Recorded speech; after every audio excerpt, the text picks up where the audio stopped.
وہاں ایک بہت بڑی پاکستانی کمیونٹی میں بحث چل پڑی سنی شیعہ کی جی، تو ویب سائٹ پہ یوٹیوب کے 2-3 ایک لیکچر کی سیریز تھی، وہ مجھے مل گئے، وہ بڑی امپریسو تھے. وہ میں نے پھر مسجد میں لا کے تو انٹرنیٹ پہ میں دکھائے اور جس سے لوگوں کا بہت بھلا ہوا. تو ایک تو یہ کہ میڈیا کا جو رول ہے اس میں میرا خیال ہے کہ علماء جو آپ کر رہے ہیں اس کا بہت ہی پازیٹیو افیکٹ ہے. لیکن کہیں پہ ایسی چیزیں بھی آ جاتی ہیں کہ وہیں پہ ایک دن سود کے متعلق بات ہو رہی تھی تو ہمارے ملک کے بہت بڑے ذریعہ عالم ڈاکٹر جاوید الحامدی انہوں نے ہاؤس بلڈنگ فائنانس کارپوریشن اور جو کسی بینک سے ہم قرضہ لیتے ہیں کوئی چیز خریدنے کے لیے تو اس کو انہوں نے قرار دیا کہ یہ سود نہیں ہے، یہ کرایہ ہے. مطلب ہاؤس بلڈنگ فائنانس کارپوریشن سے جو ہم پیسے دے کے گھر بناتے ہیں یا خریدتے ہیں وہ سود نہیں، وہ کرایہ ہے. اسی طرح باقی جو چیزیں ہم کہیں سے بھی خریدتے ہیں، فار ایگزامپل انہوں نے کہا کہ ایسی ہے کہ آپ ایک سی ڈی لیتے ہیں 2 دن کے لیے 3 دن کے لیے، اس کا روز آپ 10 روپے کرایہ دیتے ہیں، اس کے بعد واپس کر دیتے ہیں. لیکن اگر آپ دکاندار سے طے کر دیتے ہیں کہ آپ 1 ہفتہ اس کا کرایہ دے کے آپ رکھ لیں تو یہ آپ ہی ہو جائے گی. تو اسی طرح یہ جتنی بھی شکلیں بینکوں کی ہیں آپ کو قرضہ دینے کی، یہ سود ہے ہی نہیں. اس کو کرائے کو آپ سود کا نام دے کے سود قرار دے دیں گے تو یہ سود کیسے ہو جائے گا؟ تو یہ ایک بہت بڑی چیز ہے جو ہم سب اس میں ضرورت ہے اس بات کو سمجھنے کی کہ کیا یہ ہماری ضروریات جو ہم پوری کر رہے ہیں یہ واقعی سود سے مبارزت ہے یا واقعی کے سود ہے؟ ماشاء اللہ. پہلے تو بات آپ نے جو سنی اور شیعہ کی نا، اس وقت سب سے بڑی ضرورت یہی ہے کہ مسلمان اس بارے میں اپنے ذہن کھلے کریں، ایک دوسرے کو بھائی سمجھیں. کفار نے جیسے اوس اور خزرج کو دیکھ کر نا کہ یہ مدینہ آنے سے پہلے دشمن تھے، ایک یہودی نے دیکھا مل بیٹھے ہیں محبت ہے، اس نے سازش کی، ایک آدمی بھیج دیا، اس نے ایسے طریقہ سے بات شروع کی. جنگ بواس کی جو ان کے بڑوں میں جنگیں ہوئی تھی وہ اشعار اور قصے ایسا بیان کیا کہ آگ لگی دونوں قبیلوں کے. حضور کی موجودگی، تلواریں نکلائی، میدان میں چلے گا کہ چلو معاملہ ختم ہو جائے. آپ کو پتہ لگا تو فرمایا میری زندگی میں یہ نعرے کفر کی. تو یہ یہود اور نصارہ اب ان کے پاس اور کوئی حربہ نہیں. ان کے تھنک ٹینکس کا پڑھے نا، وہ کہتے ہیں ایک تو اس اسلام کو پروجیکٹ کرو جس میں غلبہ اسلام کی بات نہیں، تبلیغی صوفی جو ہے نا صرف کہتے ہیں کہ درویش بن دو، ایک ان کو آگے لاؤ، دوسرا جو ہے نا شیعہ سنی جنگ برپا کرو. یہ پرانی جڑیں ہیں اس کی، اس سے بچنا انتہائی ضروری. 73 فرقوں کا دنیا میں کبھی نام و نشان نہیں ہوا، نہ ہوگا ہی. وہ ہے نا خیال میرا دوسرے سے مختلف فرقہ ہو جاتا. 3 ہی فرقے موجود ہیں، ان کی سٹیٹس ہیں. زیادہ سنی ہم، بے شک وہ اہل حدیث ہیں، یہ دوسرے سنی ہیں، دوسرے یہ شیعہ حضرات ہیں. اور مسکت عمان کے علاقے خارجیوں کے پاس ہے. یہ آبادی جو ہے نا، یہ سلطان قاضی سارے امام اور عالم وہاں کے آبادی تفسیریں لکھتے. یہ 3 ہی گروہ، کوئی ان میں بنیادی اختلاف نہیں. اللہ ایک ہے، رسول سچا، قرآن برک ہے، قیامت آئے گی، فرشتے ٹھیک ہیں، کوئی بات نہیں. عبادتیں بھی 5 نمازیں ہیں، رمضان کے روزے ہیں، حج فرض ہے سارا. چھوٹی چھوٹی باتوں میں اختلاف بالکل علم والے لوگ جانتے ہیں کہ یہ بالکل بیسل باتیں ہیں. جیسے سلاد وغیرہ ہو جاتا ہے کھانے کے ساتھ، اچھا نہ بھی ہو تو کھانا کھایا جائے. یہ سنت اور مستحبوں کا اختلاف. میں ہاتھ باندھنے تو سمجھتا ہوں ایک اچھا کام ہے، ورنہ امام شافعی اور مالک کہتے ہیں اگر چھوڑ کر بھی پڑھے تو ایک سنت ہی چھوڑ دی، تو فرض واجب تو نہیں رہ گیا. نماز کی پہلی بات تو یہ ہے کہ یہ سیریز پھیلائی جائیں، لوگوں کے کانوں تک یہ بات پہنچائی جائے کہ آپ میں کفر اور ایمان کا فرق نہیں ہے. مسائل میں سمجھنے کی کوئی بات. سود کی بات جو گاندھی صاحب کی آپ نے، گاندھی صاحب نے تو کیا کرنا، ان کا تو کام ہے شوشے چھوڑنا. یہ سارے فتنے ہیں مولانا تقی عثمانی صاحب کے. وہ عالم ہیں، جسٹس بھی رہے ہیں. انہوں نے فقہ سے بہانے ڈھونڈ کرنا کہ یہ مرابحہ ہے، یہ اجارہ ہے، یہ فلاں ہے، یہ فلاں. اب ان کے گروہ کے لوگ ہی ان کی خبر لے گئے کہ آپ اتنے ڈالر لے کر ان بینکوں سے تو حرام کو حلال کرتے ہیں. اگر کوئی بدل ہمارے پاس نہیں اب تو کیوں اس کو حلال کریں؟ یہ سود ہے، خالص سود ہے. اس کے سود ہونے میں کیا شبہ. اور یہ پرویز بھی اور یہ گاندھی حضرات سارے کہتے ہیں کہ کرایہ ہے. اب آپ معیشت دانوں سے پوچھیں جو اکنامکس کی کتابیں، وہ بھی سود کو جو حلال کرنے کی دلیلیں دیتے یہی کہتے ہیں. جب ہر شے کا کرایہ لیتے ہو، ایک آدمی نے کسی کو رقم برسنے کے لیے کرایہ لے لے. اب نہیں سمجھتے کرائے صرف ان چیزوں کے ہیں جن میں وہ چیز اسی حال میں قائم رہتی ہے. چیز نہیں ختم ہو جاتی، مستحرک نہیں، وہ ختم نہیں، مکان قائم ہے، سائیکل قائم ہے، آدمی آسانی سے واپس کر سکے. صرف جو اس نے برتا ہے اس کا معاوضہ دے گا. یہ یاد رکھیں, جو چیز خرچ کرنے سے ختم ہو گئی, جو نئے سرے سے پیدا کرنی دینی ہوگی, اس پر کرایہ, یہ کرایہ نہیں, سود ہے, خالص سود ہے. پیسے تو خرچ ہو گئے, اب پیسے بیچارہ ایک کہیں سے ڈھونڈے گا, ساتھ اس کا بدلہ بھی دے گا جس کو سود کہتے. تو کرایہ اور سود جو ہے نا, سود الگ الگ ہے. کرایہ صرف ان چیزوں کے جائز ہیں جو چیز قائم رہتی ہے, صرف انسان اس کو برتتا ہے, اس پر کرایہ لے سکتا. جو چیز خرچ ہونے سے بالکل مٹ گئی کہ نئے سرے سے اس کو مہیا کرنا پڑتا, اس پر کرایہ کا کوئی جواب نہیں. اسلام میں سرمایہ کے ذریعہ جو نا کاروبار صرف دو چیزیں, باقی سب حرام ہے. کہ آرام سے پیسے دے کر بیٹھ جائے, نفع لیتا رہے, اس کے لیے ہزار بہانے ڈھونڈے, حرام حرام حرام, کوئی حق نہیں. رسک مول لو کہ خطرہ مول لو, قربانی دو کہ معاشرے کی خدمت کریں گے. بھائی نفع ہو گیا, اللہ کا فضل ہے, گھاٹا آ جائے کوئی بات نہیں. اس لیے بے حلال ہے, اس میں رسک لے, سود میں کوئی نہیں. میں نے لینا بس میری طرف سے یہ ڈوبے ترے. دو چیزیں اسلام میں, جب اسلامی بینکنگ ہوگی, مضاربہ اور مشارکہ, وہ بھی صاف ہے, اس کو بھی انہوں نے گڑبڑ کر دیا. مضاربہ کیا کہ آپ نے کسی کو پیسے دیے, وہ کام کرے گا, نفع ہوگا تو نسبت طے ہو جائے, مقرر نفع نہیں, نسبت اس ریشو سے تقسیم کریں گے. خسارہ ہوگا تو سارا آپ کا ہوگا, کام کرنے والا جو اس کا ایک آنے کا نہیں ہوگا, اس کی لیبر گئی, کچھ نہیں ملا اس کو, آپ کا سرمایہ گھٹ گیا. یہ جو کہ نفع نقصان میں شریک, جھوٹ بول رہے ہیں, صرف نفع میں شریک ہیں, نقصان صرف صاحب مال کا. وہ دو فیکٹر تھے, ادھر لیبر تھی, ادھر کیپٹل تھا. کیپٹل گھٹ گیا, اس کی لیبر برباد ہوئی, اس غریب کو کیا ملا, الٹا اس پر قرضہ ڈال دینا. یہ ہے مضاربہ. دوسرا ہے مشارکہ کہ دونوں کا سرمایہ مل کر کام کریں, اس میں ٹھیک ہے کہ نفع بھی اور نقصان بھی دونوں میں جو نسبت طے ہوگی. مقرر نفع جو ہے اس کو کسی طرح معیشت دان بھی جائز نہیں کر سکتے. کس طرح فرض کر لیا آپ نے کہ ضرور نفع ہی ہوگا اور زیادہ ہی ہوگا, اگر کم ہو گیا پھر. اس لیے کرنا ہے تو مضاربہ اور مشارکہ کرو, لو بھائی کام کرو, نفع ہو گیا تو بانٹ لیں گے, ورنہ اللہ وارث. ان کے علاوہ کوئی دین میں جائز صورت نہیں. اب یہ حکومتوں کا کام ہے کہ اس کے لیے کوئی سوچیں کہ مضاربہ اور مشارکہ کیسے ہو. یہ جو چل رہا ہے نا, یہ نہ مضاربہ ہے, نہ مشارکہ, نہ مرابہ. اس پر بڑی اعلیٰ کتابیں جو معیشت کے عالم تھے انہوں نے لکھ دی ہیں, جو دین کو بھی جانتے کہ سب فرار ہے, نہ یہ کرایہ کچھ بھی نہیں, دھوکہ دیتے. جی ایک دفعہ دوست رات بیٹھے ہوئے تھے تو ان کے درمیان بحث چھڑی کہ ایک بندہ ہے, اس کی اگر زمین ہے, 5 کلے ہیں, اس طرح کچھ بھی زمین, تو وہ کرائے پہ دیتا ہے, اس کا ٹھیکہ وغیرہ لیتا ہے, ٹھیک ہے. اور اسی طرح ایک بندہ ہے, اس کی 5 ایکڑ زمین تھی, اس نے بیچ کے جو رقم ہے وہ بینک میں رکھ دی ہے. اب اس کے اوپر جو ہے وہ انٹرسٹ, مطلب اس کو ہم انٹرسٹ ہی کہیں وہ لے رہے ہیں. تو اب وہ بحث کر رہے تھے کہ ان دونوں میں ڈفرنس کیا ہے, کہ وہ بھی, اس نے بھی اپنی مطلب رقم رکھی ہوئی ہے, اور اس کے اوپر وہ سال کے بعد یا جو بھی ٹھیکہ لے رہے ہیں فکس, اور جو بینک میں جس نے رقم لی ہے وہ بھی اس کے اوپر فکس لے رہے ہیں. تو اس کے درمیان ڈفرنس کیا ہے؟ نہیں, یہ تو میں نے عرض کیا نا کہ زمین جو ہے نا, اس پر اجارہ یہ ٹھیکہ تو کہ زمین اسی حال میں قائم رہتی, تھوڑا بہت برتنے سے اگر اس کی صلاحیت میں کمی آئی, اس کا بدلہ لے لیا. پیسے پر پیسہ جو ہے نا, یہ صرف دو ہی سوچ ہیں کہ اگر یہ لینا چاہتا ہے تو مضاربہ کرے, مشارکہ کرے, کوئی نفع ہوگا, کوئی عوام کے لیے کوئی کام کیا جائے. یہ صرف سرمایہ دے دینا, آرام سے بیٹھنا, اس سے معاشرے کی کوئی خدمت نہیں. زمین تو لی تو برس رہا, پیسہ کیا بینک کے پاس, اگر وہ تجارت میں لگائے گا ہو سکتا نقصان ہی ہو جائے. اس لیے قربانی دینی چاہیے کہ کاروبار کرو, فیکٹریاں قائم کرو, کہ سودے لاؤ, سپلائی کرو, عوام کی خدمت کرو, اور اس کا معاوضہ لو, حلال صرف ہوگا. ورنہ سرمایہ پر صرف آپ سرمایہ لیتے جائیں, کام ڈھیلے کا نہیں کیا, حرام. آپ ذرا رسول اللہ کے فرمان کو دیکھیں کہ اگر یہاں ایک ڈیری ہے پڑی, میں نے خرید لی, اب وہاں ایک شخص کہتا ہے کہ آپ نے 10 روپے من لیے, مجھ سے 11 لے لو, حضور نے حرام کرا دی. کہ کیا کیا اس نے کہ 1 روپیہ ریٹ بڑھ گیا, کیوں تو مڈل مین لوگوں کو تنگ کرنا چاہتے ہو, تو لو دوسری جگہ منتقل کرو, کچھ تو کرو جس سے حق بنے تمہارا کہ کوئی اس نے اس کا بدلہ لیا. یہ مذاق بنا. اس سے آپ سمجھ لیں کہ یہ جو ہے نا کہ کارخانے میں چیز تیار ہو رہی ہے, ٹیلی فونوں پر سودے, نہ کوئی دے رہا نہ لے رہا, میں نے اتنے میں خرید لی, دوسرا کہتا ہے. یہ ظالم ہیں جنہوں نے لوگوں کو ڈک رکھا, برباد کر دیا. اگر سیدھا آنے دے کہ جو تیار ہوا مارکیٹ میں آئے, کتنا سستا ملے. اس لیے آپ نے تلقی رکبان کو منع کیا کہ کوئی قافلہ سامان لے کر آ رہا ہے, کوئی آدمی شہر سے باہر جا کر ان سے خرید نہیں سکتا. ایک تو ان سے دھوکہ ہوگا کہ ریٹ نہیں جانتے, دوسرا تم سستا خرید لو گے, پھر بازار میں آ کر تنگ کرو گے لوگوں کو, لانے دو ان کو, خلق خدا ایک دوسرے سے رزق حاصل کرے.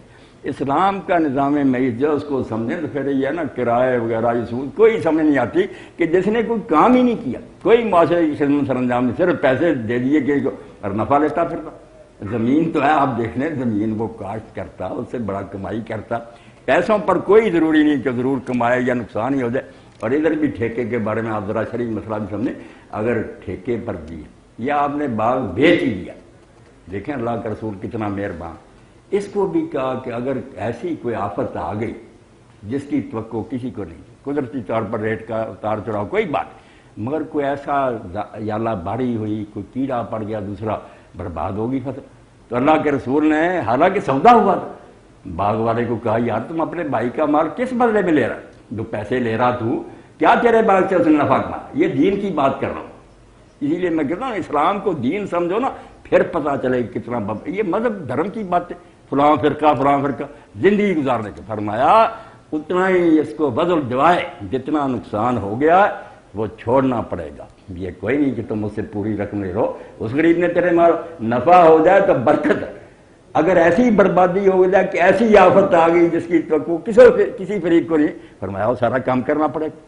کیسی عقل کی باتیں، رحمت کی باتیں، اللہ کے رسول علیہ السلام نے ایسا برکت نظام دیا کہ اس پر، مگر اس کے لیے ضرورت ہے کہ ہم اگلی دنیا کو مانیں۔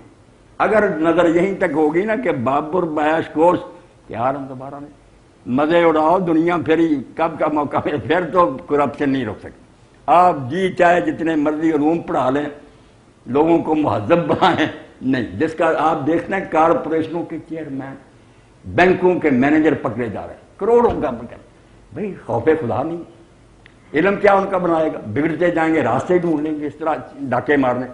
جو اللہ سے ڈر جاتا نا، مانتا کہ زندگی یہی نہیں ہے، مرنے کے بعد لامحدود زندگی شروع ہونے والی، جو میں یہاں بوؤں گا وہ کاٹوں گا، اور ایک ذرہ بھی میرا جو ہے نا وہ اللہ کی نگاہوں سے چھپا رہا، یہ یقین ہے ایمان بالآخرت پر جو دنیا کو سنبھالتا ہے۔ ورنہ آپ نا، میں آپ پڑھے لکھے سوچ رہے ہیں دماغ سے کہ جتنے جی چاہے نئے نئے آرڈیننس جاری کریں، نگران مقرر کر دیں، کیا بنے گا؟ وہ خود ڈاکو بن جائیں گے نگران۔ اللہ سے ڈر جب پیدا ہو جاتا، کسی پولیس کی نگرانی کی ضرورت، آپ کے سامنے امریکہ کا حال پڑھیں، کئی سال تک ایڈورٹائزمنٹ ہوئی کہ شراب بری ہے، ہر طرف سے میڈیا نے، یونیورسٹیوں کے لیکچراروں نے، کتابیں، رسالے، اور لوگوں نے ووٹ بھی دیا کہ ختم کرو شراب، بڑے نقصان، مگر 2-4 سال ہی نہیں گزرے، لوگوں نے مطالبہ کر دیا کہ بحال کر۔ اور اسلام کا حال دیکھو کہ پیتے تھے اور اس کے بغیر گزارا ہی نہیں تھا۔ جنگ احد میں جو شریک ہوئے اللہ ان پر راضی ہو، اس وقت حرام نہیں تھی، صحیح بخاری میں 70 جو شہید ان کے پیٹوں میں شراب تھی، ابھی حرام نہیں تھی، مگر جب حرام ہوئی ہے کوئی تلاشی نہیں لی گئی، کسی پولیس نے کوئی چھاپا نہیں مارا۔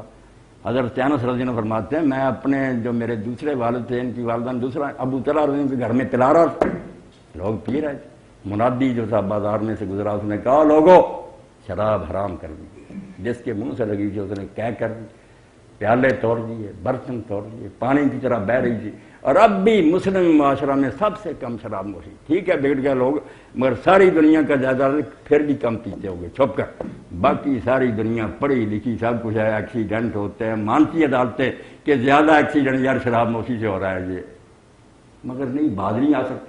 ایمان میں طاقت ہے، مصیبت ہے نہ علماء ایمان پیدا کرنے کی کوشش کرتے ہیں، ممبروں پر بحثیں جھگڑے مناظرے اور آپس میں کافر کہنے کی، بھائی ایمان پیدا کرو، ایسے دلائل دو کہ ہر شخص مطمئن ہو کر اٹھے کہ مولوی صاحب سے لیکچر کے بارے سے پتہ چلا یار اگر نہیں یقین بھی اللہ تو ہے، اس کی یہ صفات، آخرت برحق ہے، رسول سچا، دین کی 3 جڑیں ہیں، اللہ، رسول اور آخرت، یہ امہات العقائد، باقی شاخیں ہیں اوپر کی، یہ 3 جب تک دماغ میں جگہ نہیں نہ پکڑی اور مطمئن نہیں ہوتا آدمی، یہ ہم رسمی منائے نا، آپ بیٹھے ہیں سارے کہیں گے ہاں مولوی صاحب مانتے، مسلمانوں کے گھر میں جو پیدا ہو، مرتاد نہیں ہونا چاہیے، مگر اندر سے آپ جائزہ لینا، اکثر پڑھے لکھے لوگ ان چیزوں کے بارے میں بالکل یا منکر ہو گئے کہ مولویوں کی بنائی بات ہے، مجلسوں میں بیٹھتے ہیں وکیل جج سارے کہتے ہیں سارا ڈھونگ ہے کوئی خدا نہیں نہ کوئی، اور جو زبان سے نہیں کہتے مزبلت ضرور کہتے ہیں سارا ڈھونگ ہے کوئی خدا نہیں نہ کوئی، اور جو زبان سے نہیں کہتے مزبلت ضرور۔ اب جددوا ایمانکم کا دور ہے کہ ہم باقی باتوں کی بجائے یہاں بھی میں آؤں ایمان کے بارے میں کہ آپ مطمئن کریں خدا ہے بھی، اس کے ہونے کا کیا ثبوت؟ جب تک یہ چیزیں بالکل علی وجہ بصیرت نہیں نام سیکھتے، کہ یہ سنی سنائی باتیں نہیں، ان کے پیچھے ڈھیر ہیں دلائل کی، اور ان کو نہ مانے تو کائنات کا معمہ ہی نہیں سمجھے۔ وہی آخرت کیا اللہ، یہ جب دل میں جگہ پکڑ لیتی ہیں تو کام ہو جاتا آسان، پھر اتنا ہی کہنا پڑتا شراب چھوڑ زنا سے باز آ جاؤ، لوگ آ جاتے ہیں۔ ورنہ جب تک یہ نہیں پیدا ہوتا آپ ہزار جتن کریں، حکیمان معیشت اپنے نسخے آزما دیکھیں، علاج تنگی آدم بجز ایمان نہیں ہوگا، ایمان کے بغیر نہیں ہوگا مسئلہ حل، بے شک جتنی مرضی حکومتیں ترقی یافتہ بھی جو دھکے کھائیں بالکل زوال کا شکار ہو جائیں گے۔ تو دین ایمان پیدا کرتا، ایمان کی برکت سے سارے مسئلے حل ہو جاتے ہیں۔ اس لیے یہ سوال جو ہے نا کرائے فلاں سارے جس نے اپنی کمائی حلال کی وہ بھی پیٹ کاٹ کر غریبوں کو دینی ہے، وہ سود کا کیسے سوچیں گے؟ اس لیے آپ سورہ بقرہ کا آخر دیکھ لیں، ربا اور انفاق کی طرح اپوزٹ کے طور پر آئے کہ اللہ کی راہ میں خرچ کرنا اور سود، یہ دو ذہنیتیں ایک دماغ میں جمع ہی نہیں ہو سکتی۔ سود ہے کہ لوگوں کا بھی چھین لو، ان کا خون نچوڑو، انفاق ہے کہ جو آپ میں زیادہ آ گیا وہ بوتلیں دوسروں کو دیں، یہ تو اپنا دیتا۔ اس لیے یہ کیوں سود سوچے گا اور نفع سوچے گا، یہ تو کوشش کرے گا کہ لوٹاتا رہو۔ اب کیسے تھے خدا کے نیک بندے، میں صرف ایک حوالہ دے دوں، ایمان تازہ کرنا جو سوال بے شک تھوڑے ایمان لے کے اٹھے کہ واقعی دل جو ہے نا باغ ہو جائے کہ اسلام جو قائد دیتا ہے اس کے بغیر زندگی سمجھ نہیں سکتی۔ عبداللہ ابن مبارک اسلامی شخصیات میں سے میرے بھائیوں بزرگوں بہت عظیم آدمی، ایسا آدمی شاید ہی کوئی پیدا ہوا ہو۔ حضرت سفیان ثوری کہتے ہیں ہم نے بڑی کوشش کی کہ ایک سال عبداللہ کی طرح گزارے، نہیں گزار سکتے۔ سال کو 4 حصوں میں تقسیم کیا، 4 بڑی نیکیاں، 3 مہینے تجارت، خود حلال رزق کماتے تھے، قافلے لے جاتے تھے، 3 مہینے گھر پر بیٹھ کر دور دور سے طالب علم آتے، ان کو اپنے پلے سے خرچ دیتے اور دین سکھاتے، 3 مہینے جہاد فی سبیل اللہ کے لیے چل تلوار پکڑ کر مسلمانوں کے لشکروں میں شامل ہو گئے، اور 3 مہینے حج اور عمرہ کی۔ اب دیکھ لیں کوئی نیکی باقی رہ گئی اعلیٰ سے اعلیٰ۔ تو پڑوسی تھا غیر مسلم تھا، وہ غریب ہو گیا، اس نے مکان بیچنا شروع کیا۔ گارڈ جب آئے تو انہوں نے کہا بھائی کتنا ہے تیرے مکان کا بھاؤ؟ اس نے کہا 2000 درہم۔ انہوں نے کہا جس سے جی چاہے فیصلہ کرا رہا یار 1000 درہم کا۔ اب کافر نے کہا کہ میں خود مانتا ہوں میرا مکان 1000 کا، تو انہوں نے کہا 2000 کیوں مانگ رہا؟ کہا جس آدمی کا پڑوس چھوڑ کر جا رہا ہوں نا عبداللہ بن مبارک کا، ایسا پڑوسی نہیں ملے گا۔ اب یہ بات حضرت عبداللہ بن مبارک کو لوگوں نے بتا دی، انہیں خبر نہیں تھی، آپ بھی سن رہے ہیں میں نہیں سن رہا، مگر صاحب نظام سے جھکا ہوا۔ اب مسلمان یہ کہاں ہے؟ اگر لوگ پوچھیں کہ بتاؤ نا کہاں ہے، کوئی مولوی ایسا کہاں سے دکھاؤں؟ مسلمانوں در گور مسلمانی در کتاب، اسلام کتابوں میں رہ گیا، مسلمان قبروں میں چلے گئے، نمونہ نہیں ہم دکھا سکتے۔ عبداللہ ابن مبارک گئے شرمسار، 2000 اس کو دیا، معافی مانگی کہ میرا قصور ہے میں تیری خبر نہ لے سکا، ہر مہینے 2000 تجھے ملے گا۔ یار اس حال میں تو مکان بیچ کر چلا جاتا، میری نیکیاں باہر میں چلی جاتی، اللہ تعالیٰ کے رسول کے سامنے کیا منہ دکھاتا؟ حضور کہتے ہیں میرا امتی تھا، دولت تیرے پاس ہی، تیرا پڑوسی غریبی کی وجہ سے مکان بیچ گیا۔ اب جو ایسا کریں کہ اپنی دولت اٹھائیں، وہ کیوں بہانے ڈھونڈیں گے کہ ہمیں کرایہ اور لیز اور مرابہ، یہ مولوی والے ہیلے نہیں کریں گے، وہ تو اپنے پلے سے بیچے جا رہے کہ 2 اس میں نفع ہے نقصان کے۔ اور اگر آپ اس کو ہی نفع سمجھے دنیا میں سود ملے، پھر بھول جائے نہ کوئی خدا نہ قیامت جنت ہو جائے۔ اس دنیا کو سامنے رکھ کر سوچیں گے تو کوئی بات بھی سمجھ نہیں، اسلام کا کون سا پرزہ پھر فیکٹ ہوگا؟ اگر اگلی دنیا سامنے ہوگی ہر شے سمجھ آئی کہ یہ پاگل پن نہیں ہے۔ اب دیکھیں نا قید ہو گیا، بالکل لوگ بھوکے مرنے شروع، آمر مادہ کہتا ہے، خاک اڑنے لگی۔ حضرت سیدنا عمر بن خطاب رضی اللہ عنہ اتنے نیک جنت کی بشارتیں، رات کو مسلح پر کھڑے ہوتے، آرام نہ کرتے، روتے رہتے کہ اللہ اگر میرے کسی قصور کی وجہ سے امت پکڑی گئی معاف فرما۔ تو حضرت سیدنا عثمان غنی رضی اللہ عنہ کو اللہ نے دولت دی تھی۔ اب انہوں نے شام سے اونٹوں کی قطار منگوائی، اونٹ لدے ہوئے گلے کے وہاں سے منگوائے۔ لوگ گئے، انہوں نے کہا عثمان آپ 1 روپیہ نفع لے لیں، انہوں نے کہا زیادہ ملتا، کسی نے کہا 2 لے لیں، کہ نہیں۔ آخر لوگ بے بس ہو گئے کہ ہماری قوت خرید تو جواب دے گی، پتہ نہیں حضرت عثمان کو کون سا آدمی اتنا نفع دیتا۔ اب حیران ہوں گے آپ، ایمان کیا اس کے ثمرات اور پھل۔ صبح ہی منادی نے مدینہ کی گلیوں میں آواز دے دی کہ جس شخص کو جتنی ضرورت ہے وہ عثمان رضی اللہ عنہ کے دروازہ سے اپنی ضرورت کے مطابق مفت لے جائے۔ اب لوگوں نے پوچھا آپ کو کہتے جتنا نفع ملتا؟ یار آپ نے فرمایا قرآن نہیں کہتا کہ اللہ کے راستے میں 1 دانہ دو گے تو 700 گنا بلکہ سے کون دے سکتا تھا؟ میں اللہ کے نفع کی بات کر رہا ہوں۔ اس لیے میرے عزیزوں بزرگوں بھائیوں، جب تک ایمان سمجھ میں نہیں نہ آئے یہ اسلام کے بارے میں سوال حل نہیں ہو. دنیاوی دماغ لے کر آپ پوچھیں میں کیا سمجھا سکوں کہ سود میں کیا نقصان، نفع ہی نفع، کیا آرام سے بیٹھے لے رہے، انفاق اور زکوٰۃ کیا سمجھاؤں گا کہ اپنا بھی آپ لٹا رہا ہے. یہ اگلی دنیا مانیں گے کہ اللہ ہے وہاں جانا، اور یہ آزمائش کا دور ہے. یہاں اگر ہم یہ کوڑیاں دے دیں گے تو وہاں موتی ملیں گے، یہاں فانی چیزیں قربان کر دیں گے وہاں جنت کی ابدی سلطنت ملے گی، مسئلہ حل ہو جائے گا. جی فرمائے.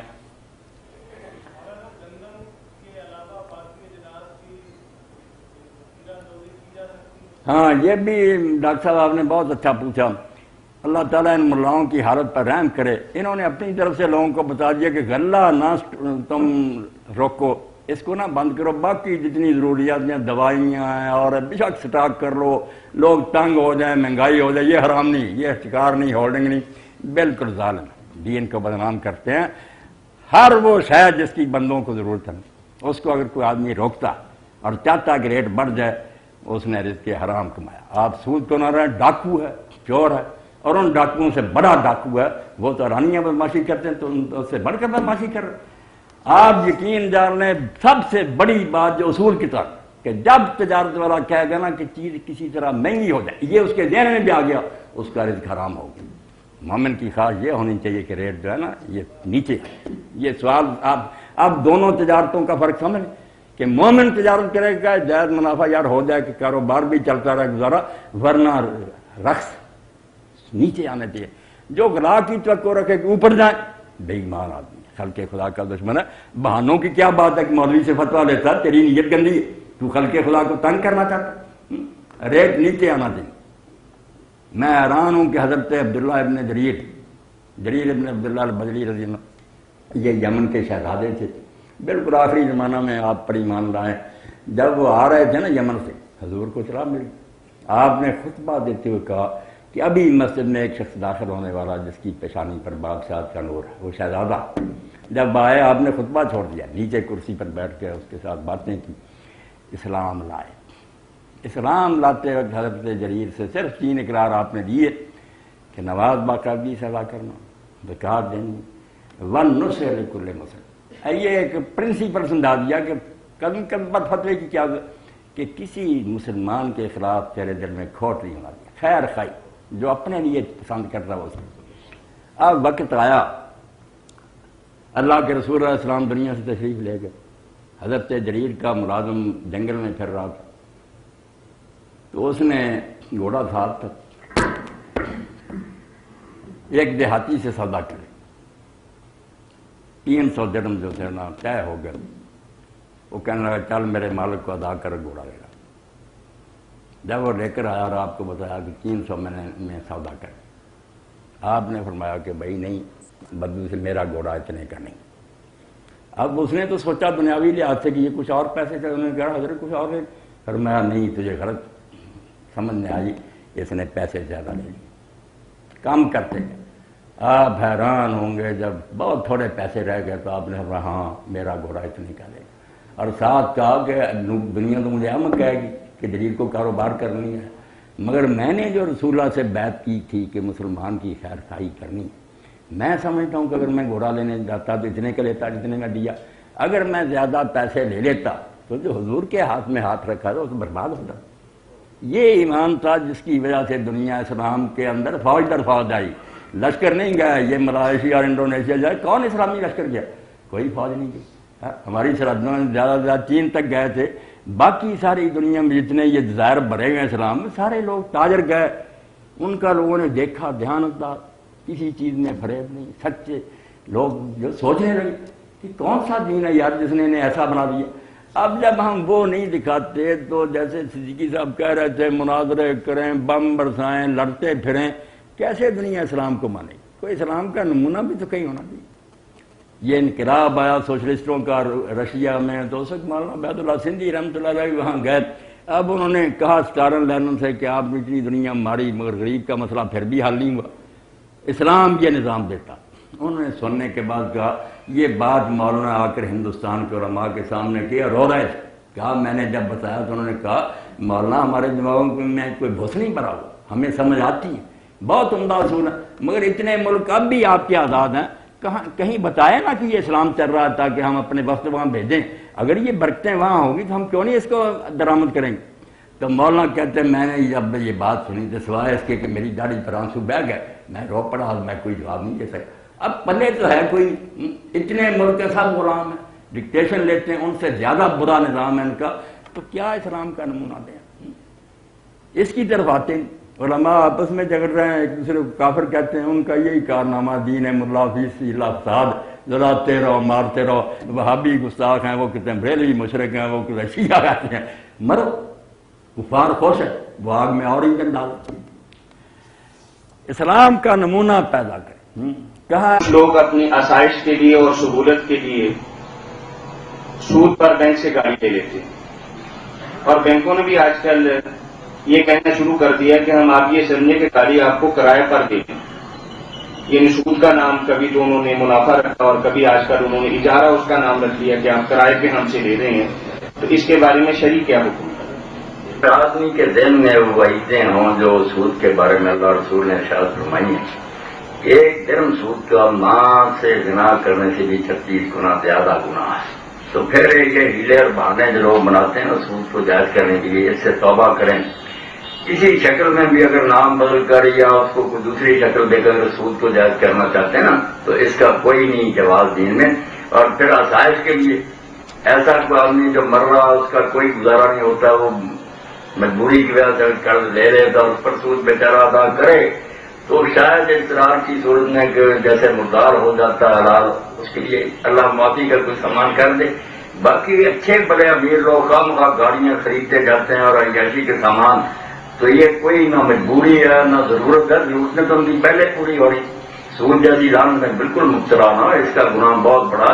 اللہ کے رسول نے جو اس کے بارے میں وضاحت فرمائی کہ لینے والا، دینے والا، لکھنے والا، گواہ، سب پر اللہ کی لعنت ہے. اللہ کی لعنت جس پر ہو جائے وہ پھر رحمت کا امیدوار ہو سکتا ہے. دین میں اس سے بڑا سخت کلمہ کوئی نہیں کہ کسی بات پر کہہ دیا جائے کہ اللہ کی کام کرنے والے پر لعنت. حرام سے کام نہیں ہوتا. جزاک اللہ. بسم اللہ الرحمن الرحیم. میرا سوال سود کے متعلق ہے کہ قرآن حکیم میں بھی بہت پڑھا ہے اور حدیثوں میں بھی سنا ہے، اس کی جو سزا ہے اس کے متعلق بھی بہت کچھ پڑھا ہے، لیکن آپ صرف سادہ سے لفظوں میں، چند لفظوں میں آپ صرف یہ بتا دیں کہ سود ہے کیا چیز ہے سود. اگرچہ اس کی کہتے ہیں کہ 70 قسمیں ہیں، لیکن تھوڑی سی اس کی ڈیفینیشن کر دیں کہ جس سے ہر آدمی یہ سمجھ لے کہ یہ سود ہے.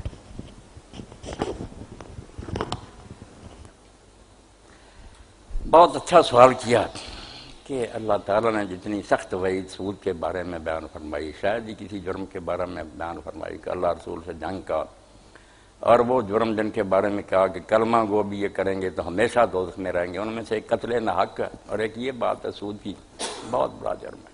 اور اللہ کے رسول نے لکھنے والے، گواہ لینے دینے سب پر لعنت کی. اور جیسے میرے بھائی نے کہا کہ فرمایا 36 اس میں گناہ ہیں، جن میں سے کم از کم یہ ہے کہ وہ اپنی حقیقی ماں سے زنا کرے. توبہ ایک جرم، اس سے بڑا کوئی گناہ نہیں بیان ہوا.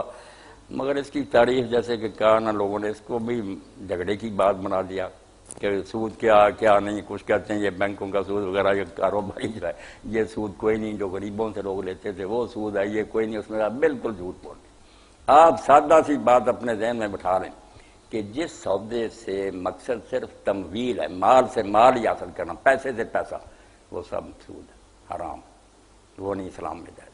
جس میں کہ آپ پیسے کے ذریعے کوئی معاشرے کی خدمت انجام دیں، کوئی فیکٹری قائم کریں، کوئی چیز باہر سے منگا کر لوگوں کو سپلائی کرے، کوئی چیز بنا کر لوگوں کو دیں، اس کے عوض کوئی نفع لے نا، وہ ربا نہیں، وہ ربا ہے، نفع ہے. اور جو صرف پیسہ ہی لینا چاہتے ہیں آپ، جیسے بیعینہ کی مثال حضور کے زمانے میں سمجھیں کہ میں صرف پیسے ہی لینا چاہتا ہوں، مگر بہانہ بناتا ہوں کہ یار میں نے یہ چیز آپ کے ہاتھ بیچ دی. اس نے لے لی، بعد میں کہتا ہوں 800 کی بیچی.